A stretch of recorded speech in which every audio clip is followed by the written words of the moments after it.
Yeah, we've always said our business is a what's your worth income. You know, you gotta be able to put that weight on your shoulders. You know, being the owner, being the boss, comes with responsibility and accountability. And you all have done a great job. And I love, you know, Cory, one of the things I love about your story is how you came to Orca too, because, you know, the insurance business, I remember when I was getting into the insurance business, leaving the golf business professional thing. And I remember one of our members came up to me and he said, man, getting in the insurance business, like, damn. He's like, oh, you'll be back. He's like, that's cutthroat, dude. That's cutthroat. And I'm looking at him. I know nothing about what I'm getting into, what I'm doing, just jumping in. And I understand that now, right? Like, you know, the deal that all these insurance agents, they're out there jumping around, asking about contracts. They'll, you know, chasing leads, chasing this, chasing that.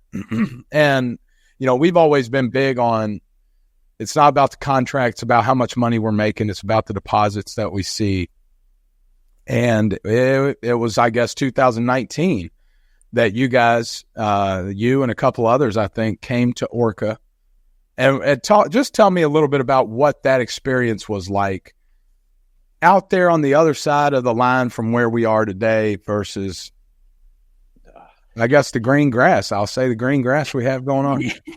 Yeah, and I'll scream that from a rooftop because I like to, you know, Lindsay said those stats there to start, and to be honest with you, that all comes from the second half of those 10 years because I like to look at my career in insurance as a first and second half, because the first half was nothing like what it was when I got to Orca. I mean, I can still remember just calling Scott like when they posted production, or you've got a content department willing to help, or you've got an upline that's willing to help, or you do these training calls and the whole shebang. I mean, for 5 years I was doing this, and it was like the wild, wild west.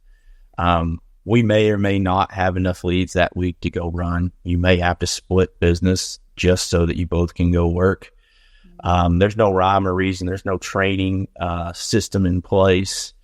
You have no relationship with these carriers, or there's no monthly trainings, anything like that. And, you know, I didn't know I was okay at this job until I got to Orca, to be honest with you, because there's no measuring scale. We're not even comparing apples to apples. And so when I got to Orca and realized what it should be like and what it could be like, I will tell anyone that I come across that, you know, the grass is not greener on the other side. Because what's the saying? 5% of zero is still zero. It doesn't matter contract level. It matters about how much you deposit, you know, and that was something Glenn preached from the very beginning. And with the system in place at Orca, and with everything that comes with being a member of Orca and being a part of Orca, in my 10 years, I've never seen anything comparable. Financially, if you looked at nothing but on paper, I can tell you the months that I came to Orca. That's as simple, literally March of 2019. If I knew nothing else, if I literally hit my head and forgot everything, but I've had the paper and remembered I was at Orca, I could tell you the month that I started writing business at Orca. Because of the value that's provided. And there's an old wives' tale that Glenn likes to say about how your accountant just couldn't believe what happened. So the tale was told also in the value of the bank account number that was sitting there too. You know, he messes that story up every time. I don't think I've ever heard him say it. No. At this point, I don't even know where it's at. He could have grown legs and made a story of its own by now. Oh man.